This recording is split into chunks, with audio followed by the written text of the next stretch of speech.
Welcome back to My Hot Kitchen. I'm Wendy. Let me tell you, I've got an amazing feast in mind for your next romantic date night at home. We're going to feature lobster and sweetheart sauce, and for dessert, a little chocolate pave. So let's get started on that chocolate pave first. What you're going to need to do is take a 1/4 cup of butter and whip it up with a 1/2 cup of sugar. You want to whip it up until the sugar is pretty much dissolved and it's a nice light creamy consistency. You really want to give the butter and sugar a chance to become best friends in the bowl first. That looks pretty good right there. Now I'm going to go ahead and add my wet ingredients. I have an egg. I have some milk, 1/4 cup's worth, and a teaspoon of vanilla. Give that a little whisk. Get it all incorporated. Now this is a really easy cake to make. It's really, really hard to mess up. So don't be too fussy about the texture at this point. Have 1/2 cup of cake flour, 1/4 cup of alkali processed cocoa powder, 1/8 of a teaspoon of salt, and 3/4 of a teaspoon of baking powder. You want to sift those in there together. Let them all blend up, work out all the lumps, and distribute all the flavors evenly. There we go. Then start by kind of gently folding the mix in. So if you hit your beaters at this point, it's going to explode on you. All right, turn on the beaters and gently fold these ingredients together.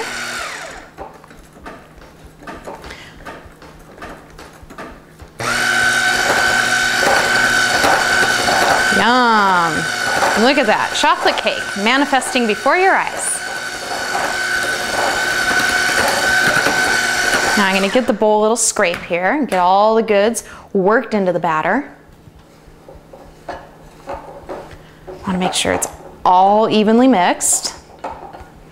Another important thing to think about with the cake is that you want to have all the ingredients at approximately room temperature. They just blend together better if you do that. Now you're going to want to whisk it for about 2 minutes.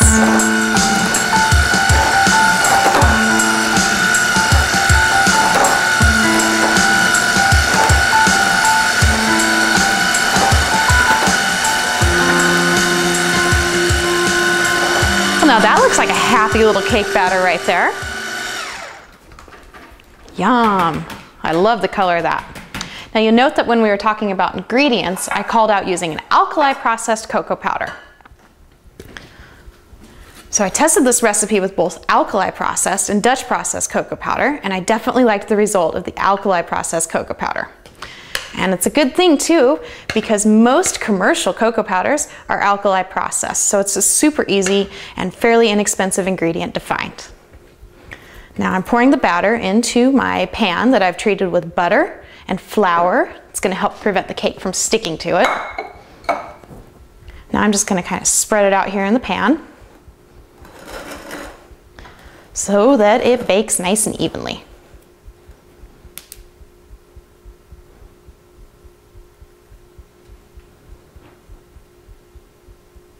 I want to make sure I get it all the way into the corners.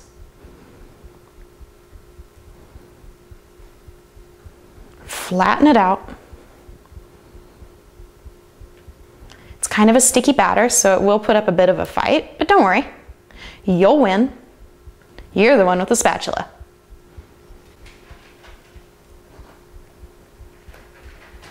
All right, so now we're just going to give it a little shake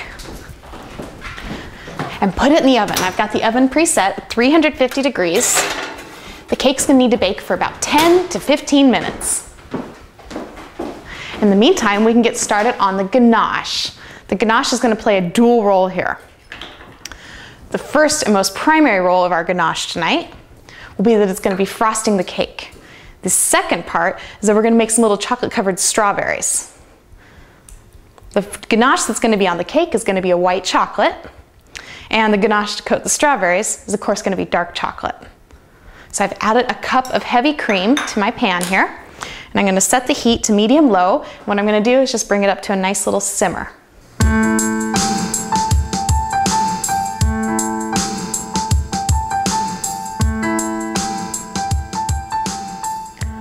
That looks happy right there. Now, as the heavy cream comes up to a nice little simmer, you do want to whisk it to prevent a little skin from forming on top. And once it's there, it's done. The whole purpose of this is just to make it nice and hot so that it can melt the chocolate. So the next thing to do is to pour off a little bit of the heavy cream into your dark chocolate, really just enough to cover it. I have about 1/4 cup's worth of shaved dark chocolate. I'm just gonna whisk the heavy cream and the chocolate together until it's one smooth, happy family. If you give it a moment to rest, it will also help with the melting process. And at this time, I'm also gonna add 3/4 cup of white chocolate chips to the remaining heavy cream.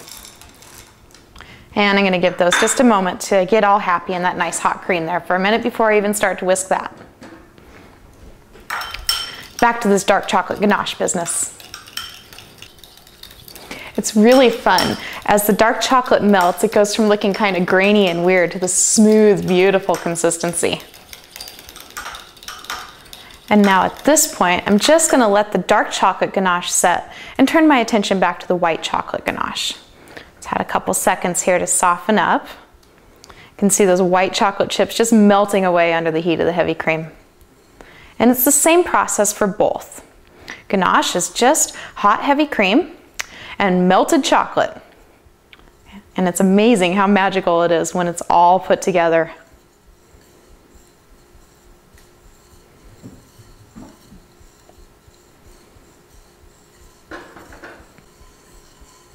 So once I've got the chocolate and the cream all ganached together, I'm gonna actually put the white chocolate ganache in the fridge for a little bit to cool it down. That way I can whip it up and turn it into a frosting-like consistency for the pave cake.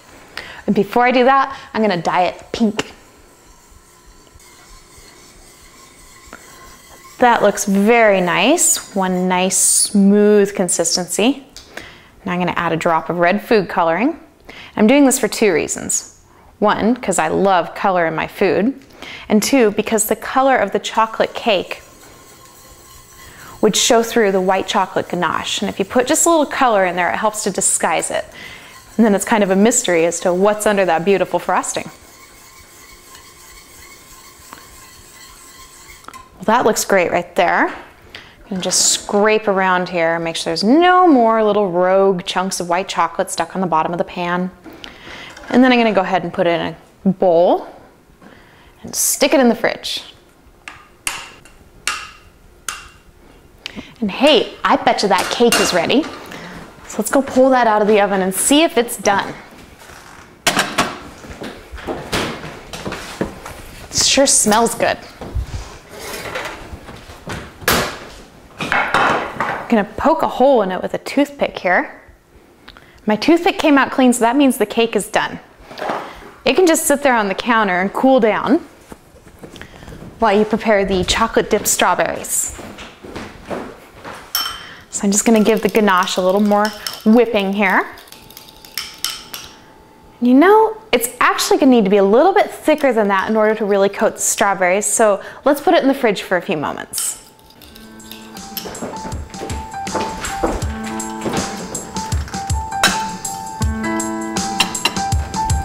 Just gonna go ahead and wash my hands here.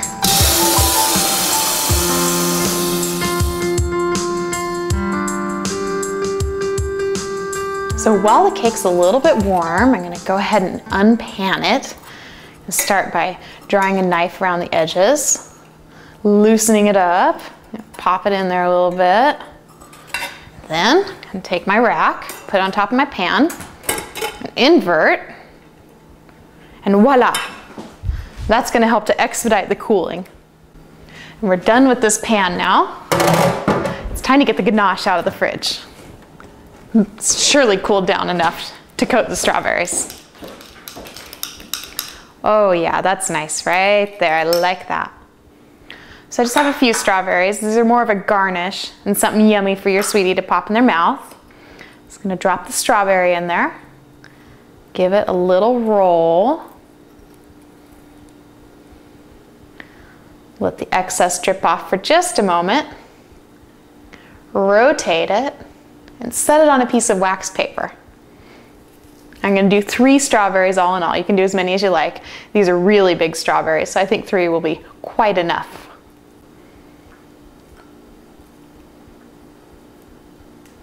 Just love dipping strawberries in chocolate. Talk about making 2 good things even better. Yum. It's a nice, elegant garnish.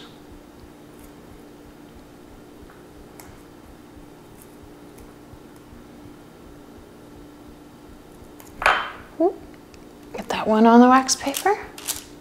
Perfect. Now I'm going to put these in the fridge so that they can set up, become nice and firm.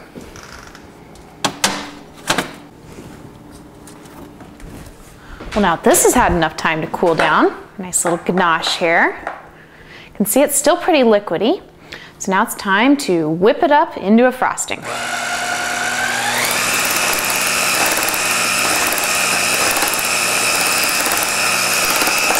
I'll work a little air into it. Remember, there's heavy cream in the base here, so that's going to fluff up as you whip it. And as a precaution, you may want to have a little bit of powdered sugar sitting around, just in case you need to thicken up your ganache.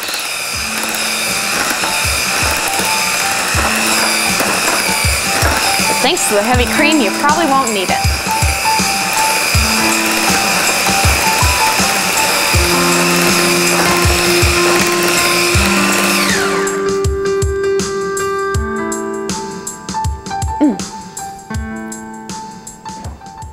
That is excellent.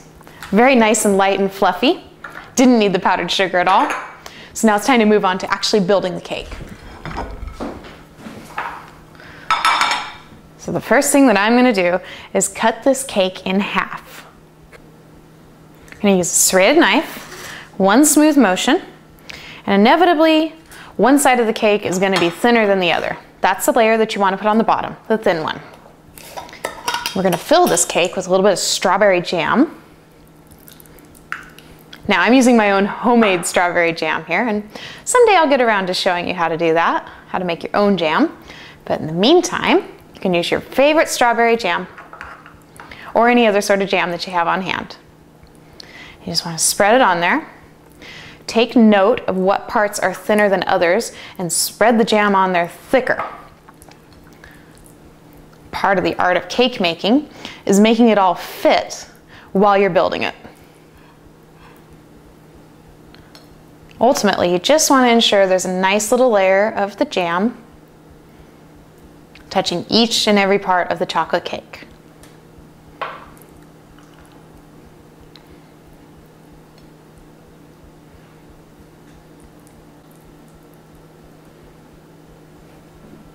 And then you want to take that top piece and stack it right on top. Now it's time to square it up. Draw your serrated knife along the edges. Cut those off. And there you go, a nice little snack. You want to cut these off so that you have nice, flat, clean edges to work with. It's pretty much what happens with all cakes. They all get trimmed, they all get fussed with, and that is part of the magic of cake making.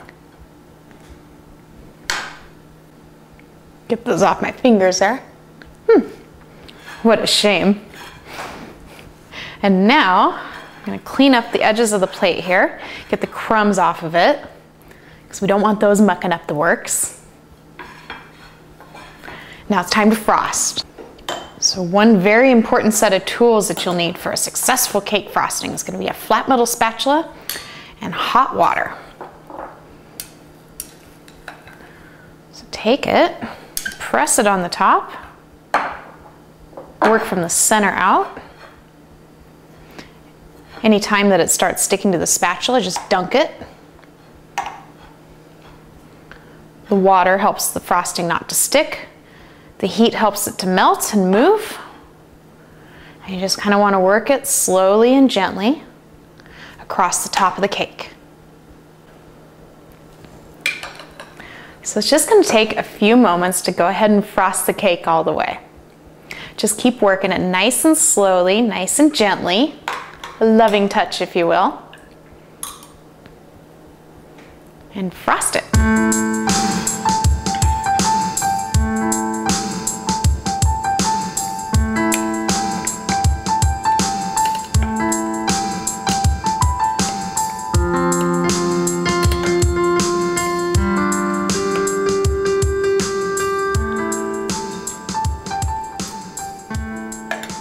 Just putting the final smoothing touches on the beautiful pave here. Wow, that looks yummy. I want a bite of that right now. Last thing to do is to go over with your last little bits of frosting and try to cover up all of your crumbs. If this is your first time decorating a cake, you might want to make extra frosting to make sure that you can get the end result that you're looking for.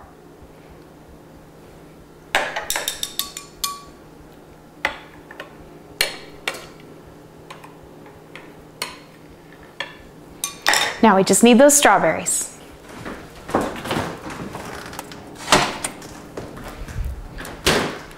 And just adorn your gorgeous little cake with the beautiful little strawberries.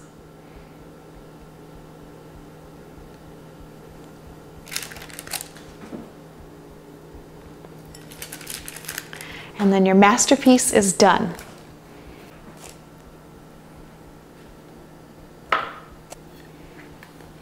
And then store this in the fridge until you and your sweetie are ready to enjoy it together.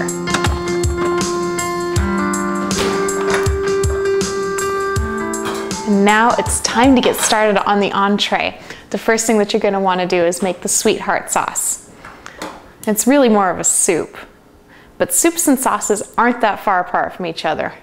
So I just add a little olive oil to my pan here that I have pre-warmed medium-low heat. I'm going to add to that half an onion, a stalk of celery, and I'm just going to saute it for a few minutes until they turn a little translucent.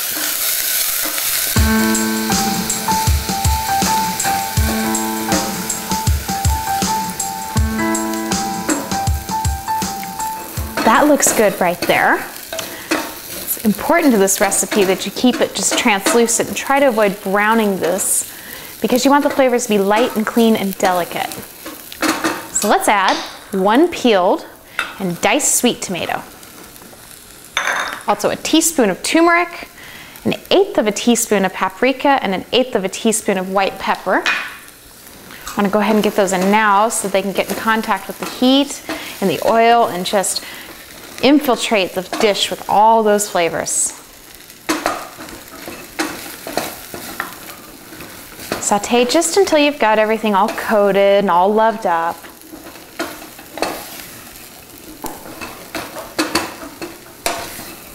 Wow, it smells really good. It smells like turmeric. It's amazing. And after everything's all coated, you want to go ahead and drop about 1 ounce of sherry or some sort of cooking wine in there. While it's sizzling, use that as your opportunity to scrape up those little tidbits of flavor off the bottom of your pan.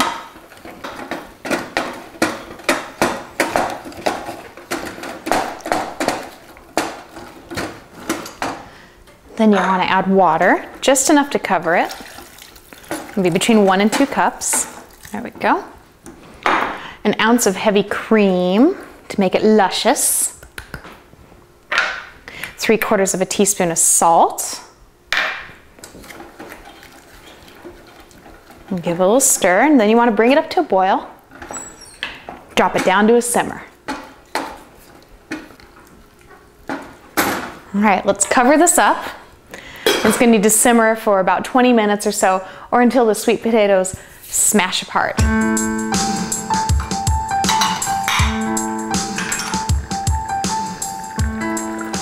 Yum.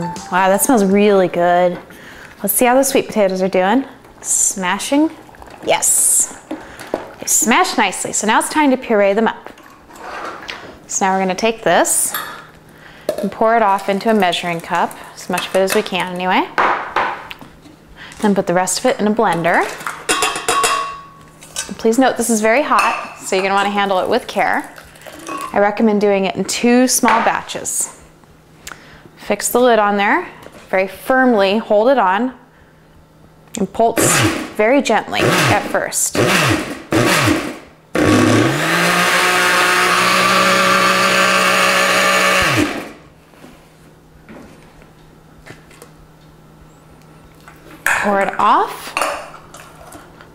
back into your saucepan and then work with your second batch. Again, putting on the lid very tightly.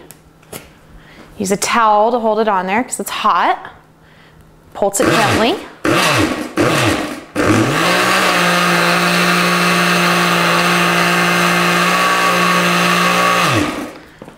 Very good. When you're working with hot liquids in a blender, you want to be very careful not to burn yourself. Scrape it all out of there. And then take it back to the burner just for a couple minutes. And now it's time for more fun with food coloring. I'm going to add a few drops of red food coloring, which is going to turn out a pretty sunset color. Stirring that in there. All right, I like that. That's going to be a fun color to work with.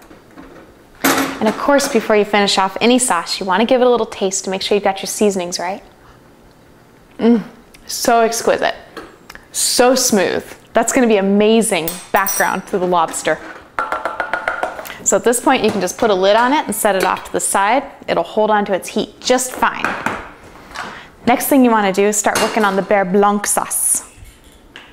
So you want to bring a pan to a medium temperature. You're going to need about a tablespoon of minced onion. I'm using red onion. You can use whatever color onion you happen to have on hand. And a little bit of orange juice, about a 1/4 cup or so.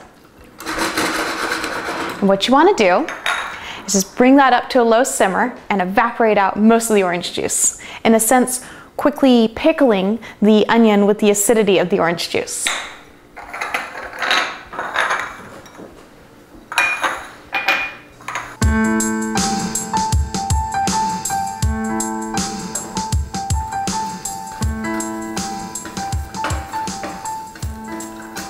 So you can see that the orange juice is cooked out completely. So now you want to take the saucepan off the heat. Go ahead, turn the burner off. Pull it off to the side. Let it cool down for just a second. And then add about a 1/4 cup of cold and firm butter into the pan. Break out your whisk and just start whisking it. As the butter melts, it's going to merge with the orange juice and the onions. And you're using the cold butter so that you get the right texture. You want kind of a fluffy and light texture. Just keep whisking it until all the butter is melted.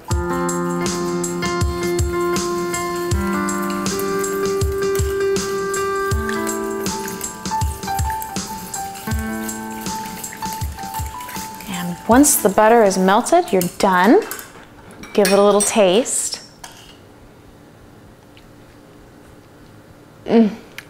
That's like heaven. Yes. Set it off to the side where it can relax until dinner is ready. And now it's time for the last little piece of dinner cooking here. You're going to want to cook these lobster tails. I've had really good success with poaching, so that's how I'm going to do it. You want to start by poaching with a nice little batch of salt water. Helps make sure it's seasoned properly. It's just enough to set them in. Drop the lobster tails in there. Get them all happy. And then put a lid on it and steam/poach them for 3 to 5 minutes or until they just turn bright red. So while the lobster cooks, you can go ahead and get your plate set up. It's a really impressive presentation if you do this. Start with a little bit of your sweetheart sauce right in the middle of your plate. Nice little amount.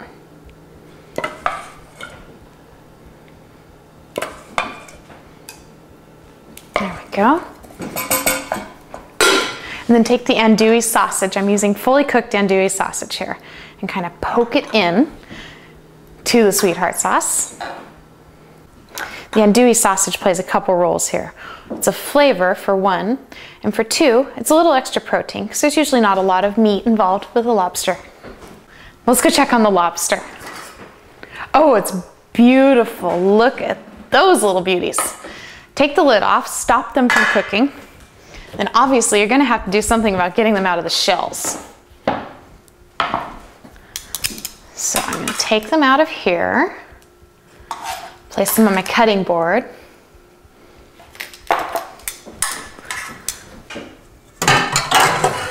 And then you're gonna need a nice big knife. Work from the tail to the front with the tip of your knife. Drive it in there, just enough to really crack the shell. Work with the other one as well. I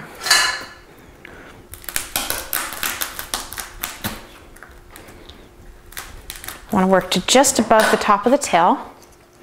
Peel back the shell. So I'm just gently working my fingers in there under the shells. So I want to maintain the beautiful color of the lobster meat itself. You know, there's really very few dishes that say romance the way that lobster does. It's just a delectable flavor, wonderful texture, beautiful color. And most of us can't afford to have lobster that often, so it's a really special treat. So when I serve lobster to my sweetie, I really like to make sure that it's quite an event. There we go. I'm going to turn it over and make sure I've got all this stuff off the bottom too. This one's putting up a good little fight for me tonight. But I'm really looking forward to enjoying it with the Buerre Blanc and the sweetheart sauce. It's really going to be an exquisite experience.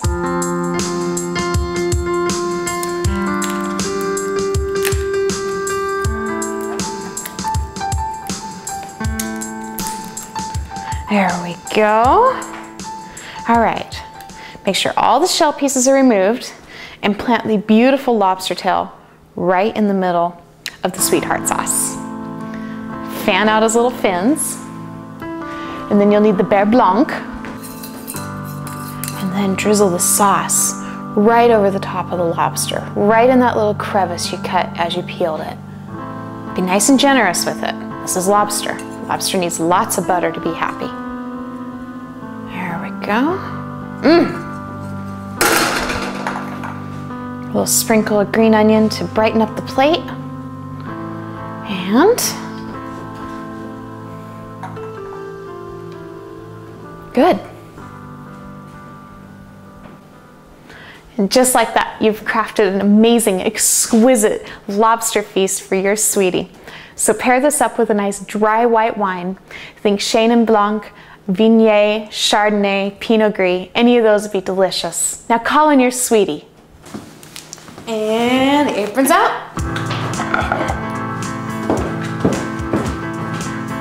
Hi, handsome dinner. Hi, sweetie. Get that big one. Yum, lobster. Hungry. Oh, I love you. Love you too. This looks delicious, sweetie. Thank you. It's awesome.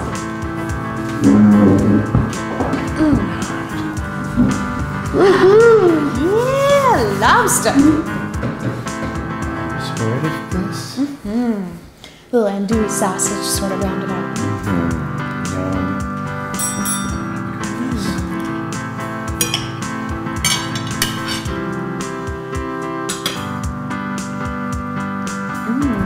That's phenomenal.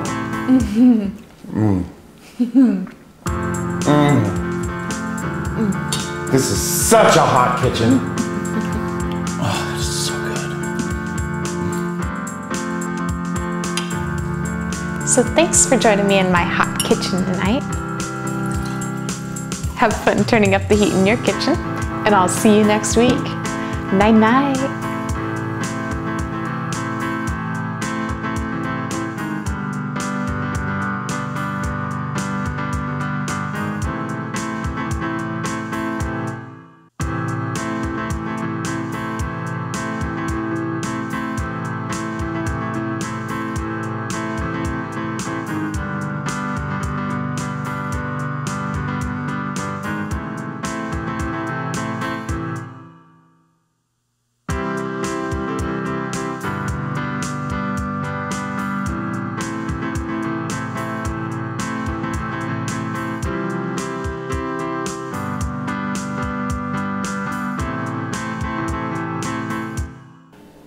pet the kitties.